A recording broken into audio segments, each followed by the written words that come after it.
ሰዎች በደላላነት ስራዬ ላይ የማላደርጋቸውን 3 ነገሮች ልንገራቸው።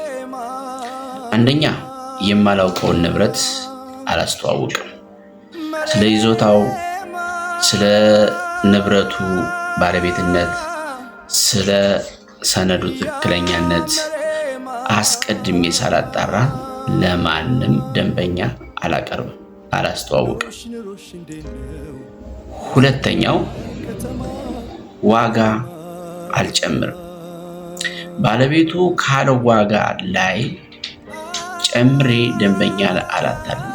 የኔ ሀቄ ከሻጭና ከገዢ ጋር የተስማማበት የኮሚሽን መጠን ብቻ ነው። ሶስተኛ፣ ችግርን አልደብቅም። ቤቱ ላይ ወይም ንብረቱ ላይ ያለውን የሰነድም ሆነ ሌሎች ችግሮችን አጣርቼ ለደንበኛው በደንብ ማሳወቅ ይኖርብኛል እንጂ ችግርን ሸፋፍኜ ደንበኛው ተማምኖ መግዛት የሚገባውን ነገር እምነት እንዲያጣ እኔ ላይ ማድረግ አልፈልግም። እናንተስ ከደላላ ጋር ስትሰሩ የከበዳችሁን ነገር ኮሜንት ላይ ጻፉልኝ እስኪ።